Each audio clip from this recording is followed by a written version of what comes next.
আসসালামু আলাইকুম রহমতুল্লাহি ওয়া বারাকাতুহু। আলহামদুলিল্লাহ আলহামদুলিল্লাহি নাহমাদুহু ওয়া নাস্তাঈনুহু ওয়া নাস্তাগফিরুহু ওয়া নু'মিনু বিহি ওয়া নাতাওয়াক্কালু আলাইহি।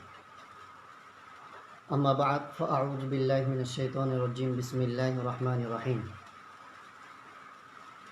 কুনতুম খায়রা উম্মাতিন উখরিজাত লিন-নাস তা'মুরুনা বিল মা'রুফ ওয়া তানহাউনা 'আনিল মুনকার। সাদাকাল্লাহুল আযীম। ওয়া আন আবিল আলিয়াহ রাদিয়াল্লাহু তাআলা আনহু ক্বালা কুল্লু মা যাকারাহুল্লাহু ফিল কুরআন আল আমরু বিল মা'রুফ ওয়ান নাহয়ু আনিল মুনকার। ফাল মুরাদু বিল আমরি বিল মা'রুফ আই দুআউন মিনাশ শিরকি ইলাল ইসলাম ওয়ান নাহয়ু আন ইবাদাতিল আওসান আই আন নাহয়ু আন ইবাদাতিল আওসানি ওয়াশ শায়াতিন। প্রিয় বন্ধুগণ, সকলকে আজকের এই অমুসলিমদের মাঝে দাওয়াতি কোর্সের পক্ষ থেকে আন্তরিক মুবারকবাদ। বিশেষ করে আমাদের যে আজকের যে আইডি থেকে আমাদের লাইভটা সম্প্রচারিত হচ্ছে, আমাদের এই লাইভ আয়োজক যারা যারা আছেন তাদের সকলের পক্ষ থেকে আপনাদের অভিনন্দন জানিয়ে আমি শুরু করতে যাচ্ছি আজকে আমাদের অমুসলিম প্রথম ক্লাসটি। আজকের যে ক্লাসটি হতে যাচ্ছে, ক্লাসটির নাম হচ্ছে ইসলাম কাদের ধর্ম। সকলের মনে প্রশ্ন থাকতে পারে, বা আমাদেরকে যদি কেউ এক একজন এক এক রকম প্রশ্ন করে যে ভাই তোমার ধর্মের নাম কি, তাহলে আমরা কিন্তু এক বাক্যে বলবো আমরা ইসলাম আমাদের ধর্মের নাম।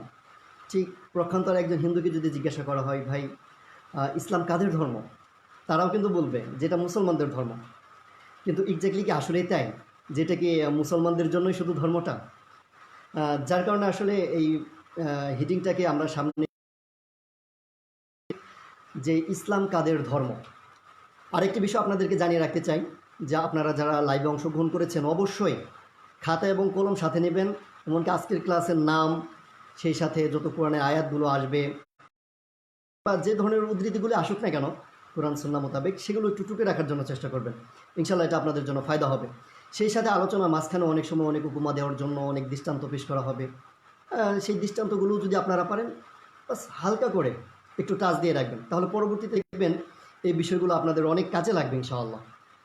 যাই হোক, তো আমাদের এই আজকের এই ক্লাসটির দ্বারা একটা মাকসাদ আছে যে ইসলাম কাদের ধর্ম। এই ক্লাসটি আসলে স্পেশালি শুধু মুসলমানদের জন্য বানানো হয়েছে এই ক্লাসটি। আবার এটার দ্বারা এরকম ভাবার কোনো অবকাশ রাখে না যে তাহলে কি কোনো হিন্দু, খ্রিস্টান, বৌদ্ধ আমরা যারা আছি আমরা কি অ্যাটেন্ড করতে পারবো না? যে না, অবশ্যই আপনারাও পারবেন।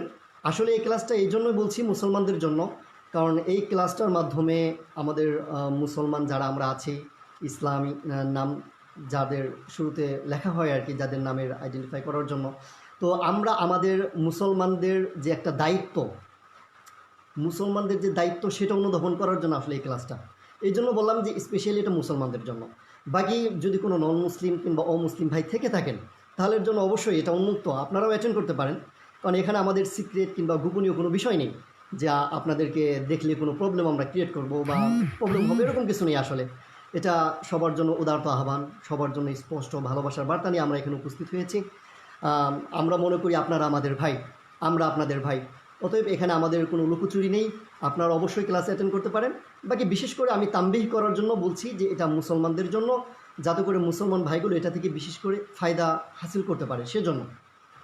যাই হোক, তা আমি বলছিলাম যে ইসলাম কাদের ধর্ম, এই কোশ্চেনটা জানার আগে আমাদেরকে আগে দেখতে হবে ধর্ম কাকে বলে, ধর্ম জিনিসটা কি সেটা আমাদেরকে বুঝতে হবে। তো এটা বোঝার জন্য আমি আপনাদেরকে বলছি যে আগুন একটা পদার্থ, সেই আগুনের ধর্ম হচ্ছে মানুষকে পুড়িয়ে দেওয়া। সেই সাথে আছে পানি, পানির একটা ধর্ম আছে যে ধর্মটা হচ্ছে মানুষকে ভিজিয়ে দেওয়া। আরেকটি বিষয় হলো বাতাস, বাতাসের ধর্ম হচ্ছে মানুষদেরকে হাওয়া দেওয়া। সূর্যের একটা ধর্ম হচ্ছে মানুষদেরকে তাপ দেওয়া, রৌদ্র দেওয়া। ঠিক এই যে যত জিনিসগুলো দেখি না কেন,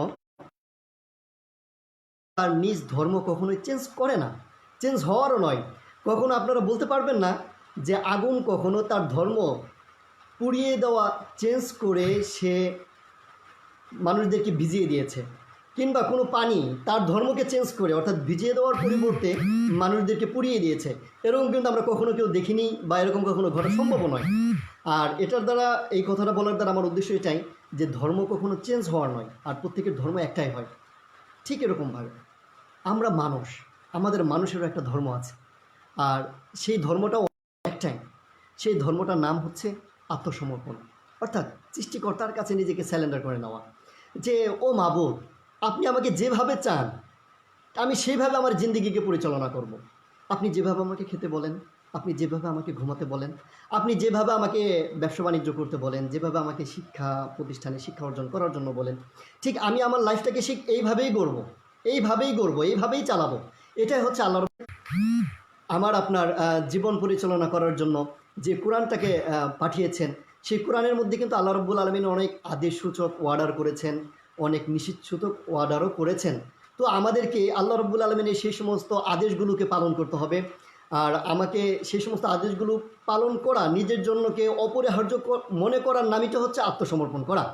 সেই সাথে আল্লাহ রব্বুল আলমিন যে সমস্ত বিষয় থেকে আমাকে আপনাকে মানে দূরে থাকতে বলেছেন, নিষেধ করেছেন, সেই সমস্ত জিনিস থেকে দূরে থাকাটাই হচ্ছে আমি আল্লাহর কাছে আত্মসমর্পণ করে নেওয়া। আর এটার নামই হচ্ছে ইসলাম। এই আত্মসমর্পণকেই আরবিতে বলা হয় ইসলাম, আত্মসমর্পণের ধর্ম। ঠিক সেই সুবাদে বলছি যে মানুষের ধর্ম হচ্ছে একটা, প্রত্যেক মানুষ ইসলামী ফিতরতের মধ্যে জন্মগ্রহণ করেছে, আর সেটা হচ্ছে ইসলাম আমাদের। আর এটা তো আমাদের শুধু লজিক বা আমরা যুক্তি দিয়ে বলছি যে আমাদের সকলের ধর্ম হচ্ছে ইসলাম। আরেকটি বিষয় যদি আমরা লক্ষ্য করি, কোরআন এই ব্যাপারে কি বলে, যে আসলেই কি আমাদের সকলের ধর্ম ইসলাম? এটা যদি আমরা কোরআনকে প্রশ্ন করি, তাহলে কোরআনও কিন্তু ধার্ধহীন কণ্ঠে এটাই বলবে যে হ্যাঁ, ইসলামটা হচ্ছে সকলের জন্য, সকল মানব জাতির জন্য।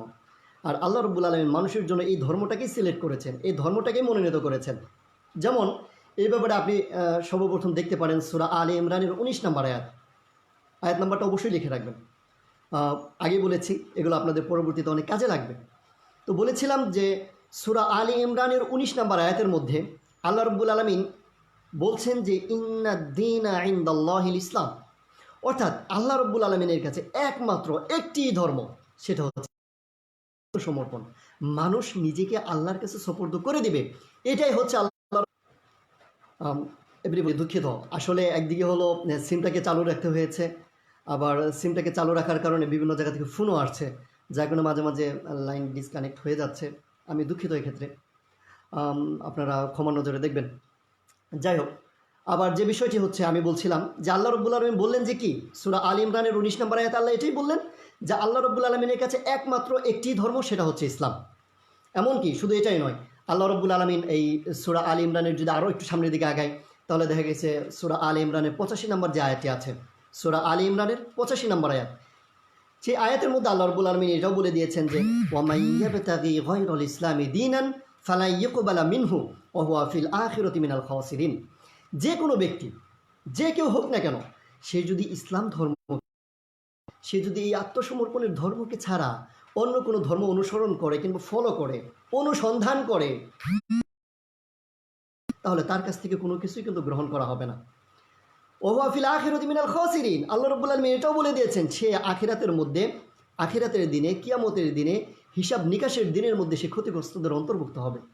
অতএব এটাই বোঝা যাচ্ছে যে আল্লাহ রাব্বুল আলামিন সমস্ত মানুষের জন্য, সমস্ত আলামের জন্য একটাই ধর্ম দিয়ে পাঠিয়েছেন, সেটা হচ্ছে ইসলাম।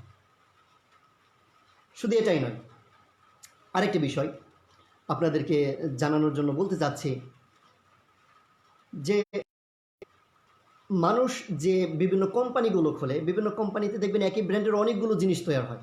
যেমন সাপোজ স্যামসাং কোম্পানি, নোকিয়া ব্র্যান্ডের কোনো মোবাইল হতে পারে, আবার হতে পারে বাইক বা কার, এই ধরনের গাড়িগুলো হতে পারে আর কি। তো একটা কোম্পানি একটা গাড়ি কিন্তু কখনোই তৈরি করেনি, সে লক্ষ লক্ষ গাড়ি তৈরি করেছে। তো এখন কথা হচ্ছে একটা গাড়ির মধ্যে যে একটা কোয়ালিটির যে লক্ষ লক্ষ গাড়ি তৈরি করলো, এই গাড়ির কি কোয়ালিটিগুলো ভিন্ন ভিন্ন হবে? এই গাড়ির ক্যাটালগুলো কি ভিন্ন ভিন্ন হবে? কখনোই নয়। ঠিক এরকমভাবে যেমন একটা প্রতিষ্ঠান, একটা কোম্পানি যেমন তার একটা গাড়ির জন্য, একটা মোবাইলের জন্য তার ক্যাটালগুলোকে যেমন এক রেখেছে, ঠিক এরকমভাবে সৃষ্টিকর্তা আমার আপনাকেও একটা ক্যাটালগেই বানিয়েছে।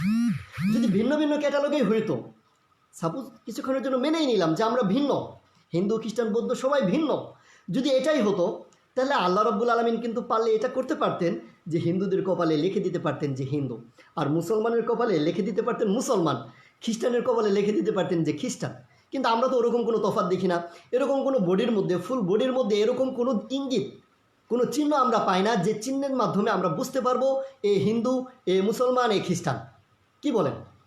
আপনাদেরকে কি একটা বড় মনের মধ্যে প্রশ্ন আসে না যে না আসলেই তো আমাদের মধ্যে কোনো তফাৎ দেখছি না, তাহলে আমরা কেন নিজেদেরকে এত তফাৎ করে দিচ্ছি? কেন আমরা নিজেরা নিজেদেরকে আলাদা করে দিচ্ছি? ভাই তারা মানুষ, আমরা মানুষ। আর আমাদের সকলের জন্য আল্লাহ রাব্বুল আলামিন বলছেন যে ইন্না দীনা ইনদাল্লাহিল ইসলাম। এখন কথা হচ্ছে ভাই, যে ইসলাম ধর্মটা যদি সকলের জন্য হয়, এটা যদি কোরআন প্রমাণ করে, তাহলে আপনার কাছে আমার প্রশ্ন, কোরআনটা কি কখনো কোনো অমুসলিম তারা পড়ে দেখেছে যে এই কোরআন বলছে যে ইসলামটা তার জন্য? কখনো দেখেনি। কারণ পড়ে না। কোরআন কারা পড়ে? কোরআন আজকে আমরা মুসলমানেরা পড়ি। আমরা মুসলমানেরা জানি যে ইসলাম ধর্মটা হচ্ছে সমস্ত মানব জাতির জন্য। এখন যদি জানি এই বিষয়টাকে, তাদেরকে কে জানাবে? ভাই নতুন কোনো নবী রাসূল আসবে না, আল্লাহ রাব্বুল আলামিন ফেরেশতাও পাঠাবেন না। এই গুরু দায়িত্ব হচ্ছে আমার আর আপনার। আপনাকে এই দায়িত্ব কাঁধে নিয়ে মানুষদেরকে জাহান্নাম থেকে বাঁচানোর জন্য ঝাঁপিয়ে পড়তে হবে। যে সমস্ত মানুষগুলো আজকে দৌড়িয়ে জাহান্নামের দিকে পড়ে যাচ্ছে, জাহান্নামের গর্তে লাফিয়ে পড়ছে, ঠিক তাদেরকে এবার আপনাকে আমাকে মাজা বেঁধে কষে তাদেরকে ধরে রাখতে হবে। তারাও আমার ভাই, তারা কিভাবে আমার চোখের সামনে জাহান্নামের দিকে চলে যাচ্ছে, তাদেরকে বাঁচাতে হবে।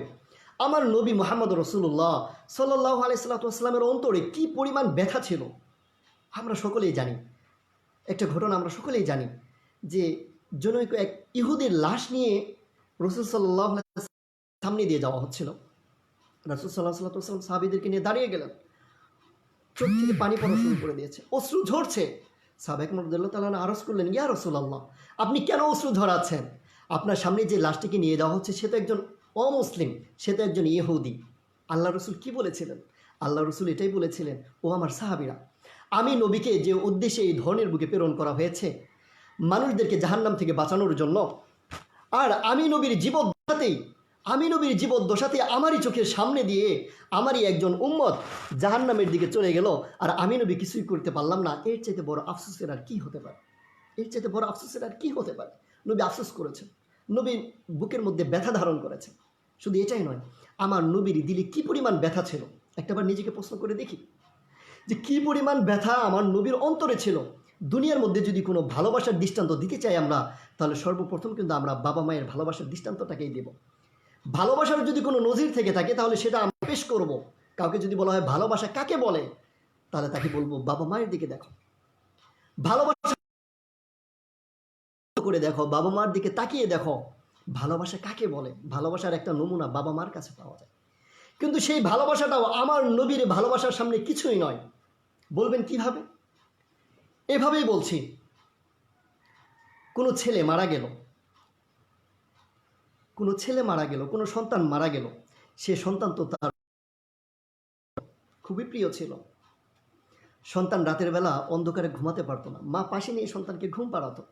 সন্তান আস্তে আস্তে বড় হয়ে গিয়েছে, এবার সন্তানের সাথে মা থাকতে পারে না, কিন্তু সন্তান একা ঘরে থাকবে, অন্ধকার ঘরে থাকতে পারে না বলে লাইট জ্বালিয়ে ঘুমায়। সারা রাত সে লাইট জ্বালানো ছাড়া ঘুমাতে পারে না। এতটা ভয়, এতটা ভীতি তার অন্তরে কাজ করে। এ ছেলে যদি মৃত্যুবরণ করে তাহলে তার জায়গা তো হবে কবরের মধ্যে, আর ওই কবরের মধ্যে যদি যখন তাকে রাখা হবে, তার মাকে যদি বলা হয়, ও মা, তুমি তো তোমার সন্তানকে খুবই ভালোবাসতে, তোমার সন্তানের জন্য তোমার জান তুমি দিয়ে দিতে, কিন্তু তোমার সন্তানটা আজকে অন্ধকার কবরের মধ্যে ঘুমোতে যাবে, তোমার সন্তান তো অন্ধকারের মধ্যে কখনোই থাকতে পারতো না, সে এতটা ভয় কাজ করতো তার অন্তরের মধ্যে, তো তুমি মা একটু সাথে চলো, তোমাকেও কবরের মধ্যে একসাথেই যেতে হবে। এই অফার যে কোনো মাকেই করেন না কেন। বলা হচ্ছে তারা আমাকে ভালোবাসে, এটার মধ্যে কোনো কমতি নেই, কিন্তু তাই বলে ওইটুকু ভালোবাসা নয় যে আমার সাথে কবরে যাবে। কিন্তু আমার নবী আমাকে আপনাকে এর চাইতেও বেশি ভালোবাসতেন। কিভাবে? বলা হচ্ছে আমার নবীর দিলে এই পরিমাণে ব্যথা ছিল, যার কারণে আল্লাহ রাব্বুল আলামিন সূরা কাহাফের মধ্যে নবী মুহাম্মদ রাসূলুল্লাহ সাল্লাল্লাহু আলাইহি ওয়াসাল্লামকে সম্বোধন করে বলছেন যে ফালা আল্লাকা বাখিউন নাফসাকা আলা আথারিহিম ইন লাম ইউমিনু আসাফা।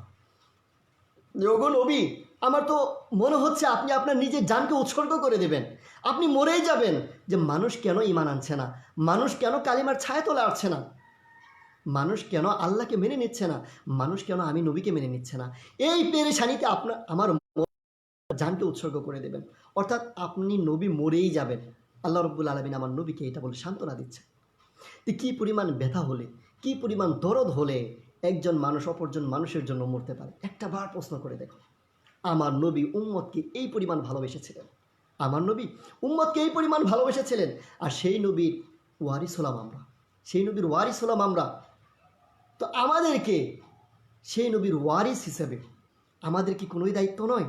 আমরা তো রসুলের সকল সুন্নতকে ধারণ করে রেখেছি, পাগড়ি পরার সুন্নতকে ধরে রেখেছি, ঢোলা ডালা জামা পরার সুন্নতকে ধরে রেখেছি, খাওয়ার পরে মিষ্টি খাওয়ার সুন্নতকে ধরে রেখেছি, খাওয়ার পরে কাইলুল্লাহ করার সুন্নতকেও ধরে রেখেছি, যত আরামদায়ক সুন্নত আছে সব ধরে রেখেছি। কিন্তু আমার নবীর দিলে যে ব্যথা ছিল, সেই ব্যথাটা আমি আপনি এখনও ধারণ করতে পারিনি। আমার আপনার জন্য কি এই বুকে এই ব্যথাটা ধারণ করা আবশ্যক নয়? কি মনে করেন আপনারা? কি জবাব দিব সেই নবীকে, যে নবী আমার আপনার জন্য এত চোখের পানি ফেলেছেন? বলেছে এখনও আমার নবী রওজা মুবারকে বসে চোখের পানি ফেলছেন, শুধু ইয়া উম্মাতি বলে। সেই কিয়ামতের দিন বলেছে যখন সবাই ইয়া নাফসি বলে হাহাকার করতে থাকবে, চিৎকার করতে থাকবে, সকল নবী রাসূলগণ এরকমই বলবে ইয়া নাফসি, হায় আল্লাহ আমার কি হবে, আমার কি হবে। সবাই শুধু এক ফিকির করবে। কিন্তু সেই কিয়ামতের ময়দানে এক প্রান্ত থেকে শুধু একটাই আওয়াজ আসবে, ইয়া উম্মাতি, হায় আল্লাহ আমার উম্মতের কি হবে, আমার উম্মতের কি হবে। সেটা হচ্ছে আমার আপনার প্রিয় নবী জনাবে মুহাম্মদ রাসূলুল্লাহ সাল্লাল্লাহু আলাইহি ওয়াসাল্লাম, যে নবী আমার আপনার জন্য সেই কিয়ামতের দিনেও কাঁদবে, কবরে বসে কাঁদছেন, দুনিয়াতে থেকেও আমার আপনার জন্য অশ্রু ছড়িয়েছে, আপনার জন্য অশ্রু ছড়িয়েছে। এই জন্য বলছি ভাই, এই দায়িত্ব, ইসলাম যে সকলের ধর্ম, এই জিনিসটা আমাদেরকে অমুসলমানদের মাঝে পৌঁছাতে হবে, এই নিউজটা সকলের কাছে পৌঁছাতে হবে। এটা আমার আপনারই দায়িত্ব। অনেকে প্রশ্ন করতে পারে, দাওয়াত যখন দিতে যাবেন, অনেকে প্রশ্ন করবে যে আমাকে আপনাকে বানানেওয়ালা কে? তখন আমরা তো সকল মুসলমানগণ এক কথায় উত্তর দিয়ে দেব যে আমাকে আপনাকে বানানেওয়ালা হচ্ছেন একজন, তিনি হচ্ছেন আল্লাহ। পক্ষান্তরে কোনো হিন্দুকে যদি একই প্রশ্ন করেন, ভাই তোমাকে বানানেওয়ালা কে, তখন কিন্তু সেও উত্তর দেবে যে আমাকে বানানেওয়ালা হচ্ছে ভগবান, আমাকে বানানেওয়ালা হচ্ছে ভগবান। একজন খ্রিস্টানকে যদি জিজ্ঞাসা করেন, ভাই তোমাকে কে বানিয়েছে, তখন সে বলবে আমাকে বানানেওয়ালা হচ্ছে ঈশ্বর কিংবা গড। ঠিক যত জাত উপজাত আছে, চাকমা, মারমা, ত্রিপুরা, তুনচুঙ্গা, ম্রৌ, খাসি, হাজক, মানে যত জাত উপজাত আছে, এক একজনকে প্রশ্ন করেন এক উত্তর দেবে। কিন্তু এক্স্যাক্টলি কি আমাকে আপনাকে বানানোওয়ালা কে? কে ওই সত্তা যিনি আমাকে আপনাকে সবাইকে বানিয়েছেন, গোটা বিশ্বকে বানিয়েছেন। গোটা বিশ্বের মধ্যে যত মানব জাতি আছে, যত পক্ষীগুলো আছে, যত প্রাণী আছে, যত উদ্ভিদ আছে, সব কিছুকে যিনি বানিয়েছেন তিনি কে? তিনি হচ্ছেন আল্লাহ। আল্লাহ এই ব্যাপারে কোরআনের মধ্যে বলে দিয়েছেন। সূরা বাকারার 21 নম্বর আয়াত, পয়েন্ট লিখে রাখার পয়েন্ট এটা, আয়াত নম্বর সূরা বাকারার 21 নম্বর আয়াতের মধ্যে আল্লাহ রাব্বুল আলামিন বলছেন, ইয়া আইয়ুহান নাসু উবুদু রাব্বাকুমুল্লাযী খালাকাকুম ওয়াল্লাযীনা মিন ক্বাবলিকুম লাআল্লাকুম তাত্তাকুন। ইয়া আইয়ুহান নাস, হে মানুষ সকলেরা, উবুদু রাব্বাকুম, তোমরা তোমাদের প্রভুর ইবাদত করো। উবুদু রাব্বাকুমুল্লাযী খালাকাকুম, আল্লাযী খালাকাকুম, যিনি তোমাদেরকে সৃষ্টি করেছেন, তোমাদেরকে বানিয়েছেন, সেই আল্লাহ তোমাদেরকে বানিয়েছেন। আল্লাহ, তোমরা সেই আল্লাহর ইবাদত করো, তোমরা সেই আল্লাহর পূজা প্রার্থনা করো, তোমরা সেই আল্লাহর বন্দেগী করো। ওয়াল্লাযীনা মিন ক্বাবলিকুম, শুধু তোমাকে নয়, শুধু আমাকে নয়, বরং আমাদের পূর্বসূরি যারা ছিল, তোমাদের পূর্বসূরি যারা ছিল, তোমার বাবা, তোমার দাদা, তোমার পরদাদা, সবাইকেই তিনিই বানিয়েছেন। তিনি হচ্ছেন আল্লাহ। আর যে এই আল্লাহকে মেনে নেবে, সেই হবে সফলকাম, সেই হবে তাকওয়াবান, সেই হবে পরহেজগার, সেই হবে জান্নাতের অধিকারী, সেই পাবে একমাত্র জাহান্নাম থেকে মুক্তি। এটা ছাড়া কখনোই মুক্তি পাওয়া সম্ভব নয়। এটা তো কোরআন বলছে, যে আমাকে আপনাকে সবাইকে বানানোওয়ালা আল্লাহ। কিন্তু কোনো হিন্দু যদি বলে যে ভাই কিংবা হুজুর, আমি তো কোরআনকে মানি না, আমি আপনার এই দলিলকে কেন মানব? তো বলছি, যুক্তিও বলে যে আমাকে আপনাকে সকলের বানানোওয়ালা আল্লাহ। যেমন আমরা সকলেই কিন্তু এখন ফোন ইউজ করি, মোবাইল সবাই ইউজ করি। তো মোবাইল কিন্তু সবার এক নয়, এক একজন এক এক কোম্পানির মোবাইল ইউজ করে। কেউ স্যামসাং, কেউ নোকিয়া, কেউ ভিভো, কেউ আইফোন, কেউ ওপো, বা এক একজন এক এক রকমের মোবাইল ইউজ করি। তো লক্ষ লক্ষ মোবাইলকে যদি এক জায়গায় করা হয় আর একজনকে যদি বলা হয় ভাই তুমি এই মোবাইলগুলোর মধ্যে থেকে স্যামসাং মোবাইলগুলোকে আলাদা করে দেখাবো, তাহলে কি সম্ভব নয়? অবশ্যই সম্ভব। কারণ ওই লক্ষ লক্ষ মোবাইলগুলোর মধ্যে থেকে শুধু ক্যাচিংটার দিকে তাকালেই সেখানে লেখা থাকবে এই মোবাইলটা হচ্ছে স্যামসাং, এই মোবাইলটা হচ্ছে নোকিয়া, এই মোবাইলটা হচ্ছে আইফোন, এই মোবাইলটা হচ্ছে ভিভো, এই মোবাইলটা হচ্ছে ওপো, বা অন্য কোনো ব্র্যান্ডের মোবাইল হচ্ছে এটা। তা আমাকে বলার সাথে সাথে আমি কিন্তু স্যামসাং মোবাইলটাকে আলাদা করতে পারবো। ঠিক এরকমভাবে আল্লাহ রব্বুল আলমিন এত বড় মহাসৃষ্টি মানুষদেরকে করলেন আশরাফুল মাখলুকাত করে, তা আমার আপনার মধ্যে কি আল্লাহ রব্বুল আলমিন কোনো চিহ্ন দিয়ে দেননি? আমি বলবো দিয়েছেন।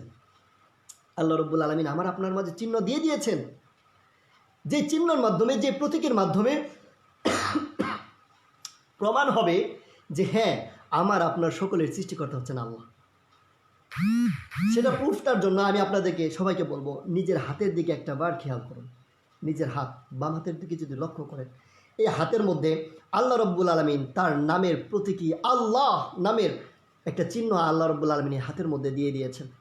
যেমন আল্লাহ শব্দ লিখতে 4টা অক্ষর লাগে, আলিফ, লাম, লাম আর হা। আল্লাহ, আল্লাহ এই শব্দটা হচ্ছে আল্লাহ, যে এই আল্লাহ লিখতে এই 4টা হরফ লাগে। ঠিক এরকমভাবে হাতের মধ্যে এই শব্দটা হচ্ছে আলিফের প্রতীক, আর এই শব্দটা হচ্ছে লামের প্রতীক, পরের শব্দটাও লামের প্রতীক, পরের যে এই শাহাদাত আঙ্গুলি দেখছেন আর বৃদ্ধা আঙ্গুলি দেখছেন এটা হলো হায়ের প্রতীক। আপনারা অনেকেই দেখে থাকবেন, কোনো অমুসলিম ভাইও যদি দেখে থাকেন মসজিদের বাইরে বড় টাইলসের মধ্যে কত সুন্দর করে আল্লাহটা ঠিক এরকমভাবেই লেখা থাকে। আর যদি বিশ্বাস না হয় হাতে এঁকেও নিতে পারেন, আমি হাতে আগেই অলরেডি এঁকে নিয়েছি, আপনারা একটু ফলো করতে পারেন। হাতে এঁকে নিয়েছি, ঠিক আমার এটা হচ্ছে কনিষ্ঠ আঙ্গুলি, এটা হচ্ছে অনামিকা আঙ্গুলি, এটা হচ্ছে মধ্যমা আঙ্গুলি, এটা হচ্ছে শাহাদাত আঙ্গুলি, আর এটা হচ্ছে বৃদ্ধা আঙ্গুলি, যে সবগুলোর সমন্বয়ে আল্লাহ নামের একটা চিহ্ন এখানে দায়ের হয়ে এটা উল্টা লাগতে পারে। তো এই জন্য বলছি আপনার এটা স্ক্রিনশট নিয়ে রেখে এটাকে উল্টো করে দেখবেন, তাহলে আপনার ডাইন আমার বাম, আমার বাম আপনার ডাইন, এই জিনিসটা হতে পারে। এর জন্য বলছি এটা হচ্ছে আমার হাতের প্রতীকী, যেখানে আল্লাহ রাব্বুল আলামিন স্পষ্ট আকারে বলে দিয়েছেন এটা হলো আল্লাহ নামের প্রতীক। সেই সাথে আমাদের আরও কিছু প্রতীকী আছে, সেটার জন্য আমি বলছি আপনাদেরকে। আল্লাহ, আমাদের হাতের মধ্যে, হাতের যে তালুটি আছে, হাতের তালুর মধ্যে কিছু রেখা আছে। ঠিক রেখার মধ্যে কয়েকটা রেখা ফলো করলে দেখা যায় বাম হাতের মধ্যে ইংরেজিতে উল্টা ভির মতো একটা চিহ্ন আছে, উল্টা ভির মতো একটা চিহ্ন আছে। উল্টা ভি, যেটা ইংরেজিতে উল্টা ভি হয়, এটাকে আরবিতে আট বলা হয়, আরবিতে আট সংখ্যা বলা হয়। যারা আরবি পড়েছেন তারা তো জানবেন, মুসলিম ভাইগুলো যারা আছেন তারা, আর যারা জানেন না তারাও দেখে নেবেন, মিলিয়ে নেবেন ইনশাআল্লাহ। তো ইংরেজিতে যেটা ভি হয় এটাকে উল্টিয়ে দিলেই এটা আরবিতে আট হয়, আর ইংরেজিতে যেটা ওয়ান, ঠিক এটাও আরবিতে হচ্ছে এক, ওয়াহেদ। ঠিক এটাও হচ্ছে এই আটের পরে আরেকটি চিহ্ন আছে শুধু দা, এটা হচ্ছে আমার এক নামের প্রতীকী, অর্থাৎ এক। তো আট আর এক, 8 10 1 81, 8 10 1 81। পক্ষান্তরে যদি আমরা ডান হাতের দিকে তাকাই, আপনারা একবার ফলো করতে পারেন, মোবাইলটাকে সামনে রেখে নিজের হাতের দিকে তাকিয়ে দেখতে পারেন যে আপনার ডান হাতের মধ্যে আগে আছে এক, তারপর আছে ওই উল্টা ভিটা, অর্থাৎ 8, 1 10 8 18, আর বাম হাতের মধ্যে আগে আছে 8, পরে আছে 1, তার মানে 8 10 1 81। 81 আর 18কে যদি যোগ করেন তাহলে এই যোগফল হবে 99, 99 যার যোগফল হবে। আর এটা হচ্ছে আমার আপনার সকলের সৃষ্টিকর্তা যে আল্লাহ আছেন, আল্লাহ রব্বুল আলমিনের 99টি নামের গুণবাচক নামের চিহ্ন হচ্ছে আমার আপনার হাত, যেটা বহন করছে, প্রতীকী বহন করছে। আর এক, এই আল্লাহ নামের এক দিয়ে 100টা নামের চিহ্ন আল্লাহ রব্বুল আলমিন আমার আপনার হাতের মধ্যে দিয়ে দিয়েছে। কি এই হাতের চিহ্নগুলো কি শুধু মুসলমানদের হাতে আছে, হিন্দুদের হাতে নেই, খ্রিস্টানের হাতে নেই, বৌদ্ধর হাতে নেই? ভাই সবার হাতে আছে। একবার তাদেরকেও হাতটা খুলে দেখতে বলো, যে তাদের হাতও প্রমাণ করছে যে সকলের বানানেওয়ালা একজন, তিনি হচ্ছেন আল্লাহ। শুধু তাই নয়, আজকে তো অনলাইনের যুগ, আজকে ইন্টারনেটের মধ্যে ঢুকলে আমরা অনেক কিছু দেখতে পারি, অনেক কিছুই দেখতে পারি দুনিয়ার মধ্যে ঘটে যাওয়া। যেমন এক সময়ের ঘটে যাওয়া একটি বিষয়, যে কোনো এক কুরবানির ঈদের মধ্যে কুরবানির গোশত জনৈক মহিলা জাল দিচ্ছিল, কিন্তু গোশতটি কিন্তু সিদ্ধ হচ্ছিল না। তখন ওই গোশতের টুকরোটি উঠিয়ে দেখে সেই গোশতের টুকরোর মধ্যে আল্লাহ লেখা। এমনকি এই ঘটনাটি ঘটেছে আমার হজরতজি মুফতি জুবাইর আহমদ সাহেব হুজুরের বাড়িতে। এমনকি আমি নিজেও দেখেছি, হজরত আমাকে নিজে দেখিয়েছেন, আমাদের সকল ছাত্রদেরকে দেখিয়েছেন, হজরতের বাড়ির ফ্রিজে এখনও সেই গোস্তের টুকরাটা আছে। এরকম অনেকের ঘটনা ঘটেছে, পত্রিকাতেও ছেপেছিল কোনো এক সময়। এমনকি এখনও যদি নেটে সার্চ দেন তাহলে পেয়ে যাবেন যে গরুর গোস্তের টুকরার মধ্যে আল্লাহ। এই গরুর গোস্তের টুকরাটা প্রমাণ করছে যে তাকে বানানোওয়ালা হচ্ছেন আল্লাহ, তাকে বানানোওয়ালা হচ্ছে আল্লাহ। সেই সাথে আরও কিছু প্রতীকী জিনিস আমাদের দৃষ্টিলগ্ন হয়েছে, যে আফ্রিকার জঙ্গলের মধ্যে কিছু গাছ আছে যেগুলোর সিনারিগুলো দোকানের মধ্যে পাওয়া যায়, যেখানে মক্কা মদিনার ছবিগুলো লেখা থাকে, কিংবা হিন্দুদেরও যে সমস্ত বড় বড় ছবি, মন্দিরের ছবিগুলো যে ব্যানার আকারে পাওয়া যায়, সেই এর মধ্যে 3D ফটোগুলোর মধ্যে দেখতে পাবেন যে সেখানে কালিমা লেখা, গাছগুলো দিয়ে একটা আরেকটির সাথে লেগে কালিমা লা ইলাহা ইল্লাল্লাহ লেখা আছে। সেই সাথে পাতার মধ্যে যে ছোট ছোট ছোট ছোট শিকড় হয়, ওই শিকড়গুলোর মধ্যে আল্লাহ লেখা আছে। কখনো কখনো দেখেছেন মাছের পেটের মধ্যে আল্লাহ লেখা। কখনো দেখেছেন কেউ টমেটোকে 2 খণ্ড করে ফেলেছে, টমেটোর 2 পাশে 2টা আল্লাহ লেখা। এরকম আরও অনেক। এমনও একটা নিউজ একসময় ভাইরাল হয়েছিল যে মুরগিতে আল্লাহ আল্লাহ বলে ডাকছে, মুরগিতে আল্লাহ আল্লাহ বলে ডাকছে। ওই মুরগিও প্রমাণ করছে তাকে বানানো বলা হচ্ছে আল্লাহ। এমনকি এই কিছুদিন আগে একটা কাক, একটা পাখি, সে গাছের ডালের মধ্যে বসে বসে তার ডাককে সে পরিবর্তন করে আল্লাহ আল্লাহ বলে ডাকতেছিল। আমার কথাগুলো অযৌক্তিক লাগতে পারে, কিন্তু এটাই সত্য, অনলাইন মিথ্যা নয়। আপনারা অনলাইনে এটা যাচাই করে দেখতে পারেন। তো যে বলছিলাম যে কাক আল্লাহ আল্লাহ বলে ডাকছে, মুরগি আল্লাহ আল্লাহ বলে ডাকছে, গাছের পাতাগুলো আল্লাহর নামের প্রতীকী বহন করছে, টমেটোগুলো গাছের প্রতীকী আল্লাহ নামের প্রতীকী বহন করছে, মাছের পেটে আল্লাহ লেখা দেখছি, বিভিন্ন গরুর পেটের মধ্যেও আল্লাহ লেখা দেখি। তো ভাই কেন এগোলো? শুধু তাই নয়, ওই আকাশের মধ্যে যে মেঘমালাগুলো আছে, ওই মেঘমালাগুলোও কিন্তু অনেক সময় আল্লাহ নামের প্রতীকী বহন করে। অ্যাভেলেবল ফেসবুকে লাইভ আসে, এগুলো অ্যাভেলেবল ফেসবুকে লাইভ আসে, যে ওই যে দেখা যাচ্ছে মেঘমালা আল্লাহ নামের রূপ ধারণ করেছে। আর এগুলোই প্রুফ করে, এগুলোই প্রমাণ করে সমস্ত আলমের সৃষ্টিকর্তা হচ্ছেন আল্লাহ, সমস্ত আলমের সৃষ্টিকর্তা হচ্ছেন আল্লাহ। আমি বলবো যদি এটা বিশ্বাস না হয়, আপনি একটা প্রুফ, একটা প্রমাণ আমাকে দান করেন, একটা প্রমাণ আমার কাছে পেশ করেন, যেটার দ্বারা বুঝবো যে না আমাকে আপনাকে বানানোওয়ালা হচ্ছে ভগবান, আমাকে আপনাকে বানানোওয়ালা ঈশ্বর। একটা প্রমাণ দেখান। যেখানে কখনো দেখেছেন যে মেঘমালার মধ্যে ভগবান লেখা উঠেছে? কখনো দেখেছেন যে পক্ষীকুল মুরগি আল্লাহ আল্লাহ না বলে আপনার ভগবান ভগবান বলে চিল্লাচিল্লি করছে? গাছের পাতার মধ্যে ভগবান এসেছে? কখনো আসেনি। এটা কখনো হওয়ার নয়, কারণ তো আমাকে আপনাকে বানানোওয়ালা একজন, তিনি হচ্ছেন আল্লাহ। আরেকটি বিষয়, যদি আমাকে আপনাকে বানানোওয়ালা যদি আল্লাহ না হতেন, আমাকে আপনাকে বানানোওয়ালা যদি একজন না হতেন, তাহলে আমার আপনার সৃষ্টির মধ্যে তফাৎ হতো। যদি সাপোজ মুসলমানদেরকে বানানোওয়ালা আল্লাহ হতেন, এই দৃষ্টান্তগুলো আপনারা আগেই বলেছিলাম, দৃষ্টান্তগুলো টুকে রাখবেন। এগুলো হলো পয়েন্ট, এগুলো আপনাকে একজন অমুসলিমদেরকে ইসলামের দাওয়াত দেওয়ার জন্য সহযোগী হবে। অনেক সময় অনেক প্রশ্ন করবে, সেগুলোর উত্তর এই ধরনের কি দৃষ্টান্তগুলো আপনি পেশ করতে পারবেন, উপমাগুলো পেশ করতে পারবেন। তো বলছিলাম যে আমাদের সৃষ্টিকর্তা যদি ভিন্ন হতেন, হিন্দুদের সৃষ্টিকর্তা যদি ভগবান হতেন, খ্রিস্টানের সৃষ্টিকর্তা যদি ঈশ্বর হতেন, আর মুসলমানের সৃষ্টিকর্তা যদি আল্লাহ হতেন, কিছুক্ষণের জন্য যদি মেনেও নেই, তাহলে আমি বলবো সাধারণত দুনিয়ার মধ্যে বিভিন্ন এক কোম্পানি আরেক কোম্পানির সাথে মেলে না। এতগুলো মোবাইল কোম্পানি, একটার সাথে আরেকটা মেলে না। স্যামসাংয়ের সাথে নোকিয়া মিলে না, নোকিয়ার সাথে ভিভো মিলে না, ভিভোর সাথে ওপো মিলে না, ওপোর সাথে আইফোনের মেলে না।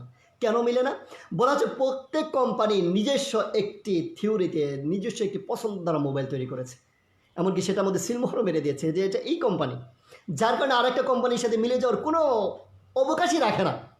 ঠিক এরকমভাবে যদি আমাকে আপনাকে বানানোওয়ালাও যদি ভিন্ন হতো, হিন্দুকে বানানোওয়ালা যদি ভগবান হতো, খ্রিস্টানকে বানানোওয়ালা যদি ঈশ্বর হতো, মুসলমানদেরকে বানানোওয়ালাই যদি শুধু আল্লাহ হতো, তাহলে আমাদের সৃষ্টির মতো তফাৎ হতো। মুসলমানদের আল্লাহ মুসলমানদেরকে 2টা হাত দিয়েছে, 2টা হাত দিয়েছে। তো হিন্দুদের ভগবান মনে করতো কি, আরে মুসলমানদের আল্লাহ ওদেরকে 2টা হাত দিয়েছে, আমি একটা হাত বেশি দেবো। তো হিন্দুদের 3টা হাত থাকতো। ঠিক এরকমভাবে খ্রিস্টানদের ঈশ্বর মনে করতো, আরে হিন্দুর ভগবান ওদেরকে 3টা হাত দিয়েছে, আমি খ্রিস্টানদেরকে 4টা হাত দেব। কি কখনো দেখেছেন খ্রিস্টানদের 4টা হাত, হিন্দুদের 3টা হাত, মুসলমানদের 2টা হাত? কিংবা এমনও তো হতে পারে যে হিন্দুদের ভগবান একটা নাক দিয়েছে, খ্রিস্টানদের ঈশ্বর তাদেরকে 2টা দিবে, 3টা দিবে, 2টা চক্ষুর জায়গায় 4টা চক্ষু দেবে। একটা কম বেশ হতো, কিন্তু কই, আমরা তো ওরকম তফাৎ দেখি না। আর এটার দ্বারাই সবচেয়ে বড় প্রমাণ, বড় প্রুফ এটাই যে আমাকে আপনাকে সবাইকে, একজন হিন্দুকে, একজন খ্রিস্টানকে, একজন বৌদ্ধকে, সবাইকে বানানোওয়ালা হচ্ছেন একজন, তিনি হচ্ছেন আল্লাহ। তিনি হচ্ছেন আল্লাহ। এটা যেমন কোরআন বলে, এটা যেমন যুক্তি বলে, সর্বসম্মতিক্রমে এটাই সাব্যস্ত যে আমাকে আপনাকে সকলকে বানানোওয়ালা হচ্ছেন আল্লাহ। আরেকটি বিষয় আপনাদেরকে জানাতে যাচ্ছি, তৃতীয় আরেকটি বিষয়, সেটা হচ্ছে আমাদের জন্য যে কোরআনটি নাজিল হয়েছে, এতক্ষণ তো সকলকে বানানোওয়ালা, ইসলাম আমাদের সকলের জন্য ধর্ম, এগুলো কোথায় আছে? বলা হচ্ছে কোরআনে আছে। কোরআন কার উপরে নাজিল হয়েছে? বলা হচ্ছে নবী মুহাম্মদ সাল্লাল্লাহু আলাইহি ওয়াসাল্লামের উপরে নাজিল হয়েছে। এখন যদি নবী মুহাম্মদ সাল্লাল্লাহু আলাইহি ওয়াসাল্লামের উপর কোরআন নাজিল হয়ে থাকে, আর যদি কোনো মুসলমানকে প্রশ্ন করা হয় যে নবী মুহাম্মদ সাল্লাল্লাহু আলাইহি ওয়াসাল্লাম কাদের নবী, তাহলে তারা বলবে নবী মুহাম্মদ সাল্লাল্লাহু আলাইহি ওয়াসাল্লাম আমাদের নবী। একই প্রশ্ন যদি কোনো হিন্দুকে করা হয়, ভাই নবী মুহাম্মদ কাদের নবী, তারা বলবে ও উনি তো মুসলমানদের নবী। খ্রিস্টান সেও বলবে যে ভাই নবী মুহাম্মদ তো মুসলমানদের, আমাদের না। কিন্তু দুঃখের সাথে বলতে হয়, কোরআন কিন্তু এটা বলছে না। কোরআন বলছে নবী মুহাম্মদুর রাসূলুল্লাহ সাল্লাল্লাহু আলাইহি ওয়াসাল্লাম সকল আলমের নবী, সমস্ত মানবের নবী, সমস্ত জিন জাতিদের নবী, সমস্ত ফেরেশতাদের নবী, সকলের নবী হচ্ছেন আমাদের নবী জনাবে মুহাম্মদ রাসূলুল্লাহ সাল্লাল্লাহু আলাইহি ওয়াসাল্লাম, সকলের নবী। এটা কি আমার দাবি? বলেছে যে না, এটা আমার দাবি নয়, এটা কোরআনের বলা। কোরআন এই ব্যাপারে স্পষ্ট আকারে বলে দিয়েছেন সূরা আরাফের 158 নম্বর আয়াত। সূরা আরাফ, আবারও বলছি, খাতায় লিখে রাখেন, যেখানে নবী যে সবার নবী, সকল মানুষের নবী, এটার প্রমাণটা আছে সূরা আরাফের 158 নম্বর আয়াতে। এই প্রমাণটা আছে। কি প্রমাণ হচ্ছে এখানে? এই আয়াতের মধ্যে আল্লাহ রাব্বুল আলামিন কি বলেছেন? আসুন এবার একটু খুলে দেখি এই আয়াতের মধ্যে আল্লাহ রাব্বুল আলামিন কি বলেছেন।